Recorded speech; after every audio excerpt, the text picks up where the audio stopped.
Happy new year পালন করা কি জায়েজ? যদি কোনো মুসলিম ধর্মাবলম্বী কোনো ব্যক্তি বা কোনো ব্যক্তিবর্গরা এই দিনটিকে যে কোনো আচার আনুষ্ঠানিকতার মধ্য দিয়ে পালন করে তবে কি সেটি সঠিক হবে? এ সম্পর্কে হাদিসে কি বলা আছে, কি বা বলেছেন প্রিয় নবী সাল্লাল্লাহু আলাইহি ওয়াসাল্লাম?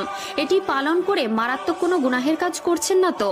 এই হ্যাপি নিউ ইয়ার পালনে আপনি বা আপনার পরিবারের কেউ যুক্ত নেই তো?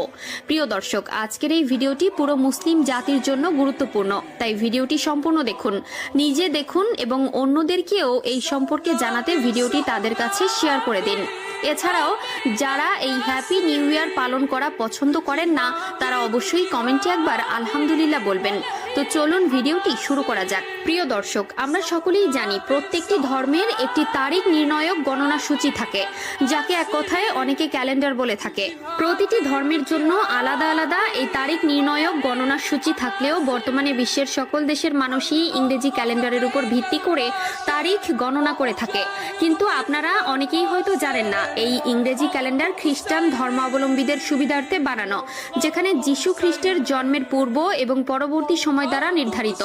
অর্থাৎ এটি খ্রিস্টান ধর্মাবলম্বীদের একটি উৎসব, এবং এই উৎসবে যদি কোনো মুসলিম অংশগ্রহণ করে তবে সে সরাসরি শিরকে লিপ্ত হতে পারে।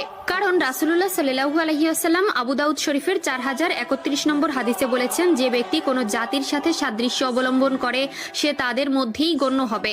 কারণ ইসলাম ধর্মে আল্লাহর উৎসব মাত্র দুইটি, যেটির একটি হলো ঈদুল ফিতর এবং অপরটি ঈদুল আজহা, যে সম্পর্কে রাসূলুল্লাহ সাল্লাল্লাহু আলাইহি ওয়াসাল্লাম সহিহ বুখারীর 952 নম্বর হাদিসে বলেন, প্রত্যেক জাতির নির্দিষ্ট উৎসব আছে এবং এটি আমাদের উৎসব, যা দুটি ঈদে বিভক্ত।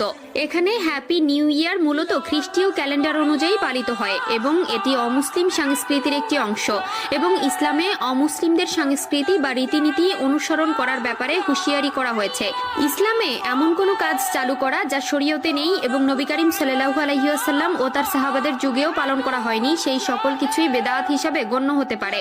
এক্ষেত্রে সহিহ বুখারীর হাদিস নম্বর 2697 এ রাসূলুল্লাহ সাল্লাল্লাহু আলাইহি ওয়াসাল্লাম বলেন, যে ব্যক্তি আমাদের এই দিনে এমন কিছু নতুন প্রবর্তন করে যা এর অন্তর্ভুক্ত নয়, সে সকল কিছুই প্রত্যাখ্যিত। সেক্ষেত্রে শুধুমাত্র শুভেচ্ছা বিনিময় করা অর্থাৎ হ্যাপি নিউ ইয়ার বলা, এটি যদি অমুসলিম কিংবা তাদের ধর্মীয় প্রথার অংশ হিসেবে বলা হয় তবে সেটি ইসলামে পরিত্যাজ্য। তাই যদি কোনো মুসলিম ইংরেজি বর্ষপূর্তি উপলক্ষে কোনো আচার অনুষ্ঠানে যুক্ত হয় তবে সেটি তার জন্য নাজায়েজ বলে গণ্য হবে। তাই যদি আপনি একজন মুসলিম হয়ে থাকেন তবে আপনার সন্তান, ছোট ভাই কিংবা বড় ভাই, যে কোনো আত্মীয় স্বজনদের এই সম্পর্কে সতর্ক করা আপনার ধর্মীয় দায়িত্ব। আল্লাহ তাআলা আমাদের সবাইকে বোঝার তৌফিক দান করুক, আমিন।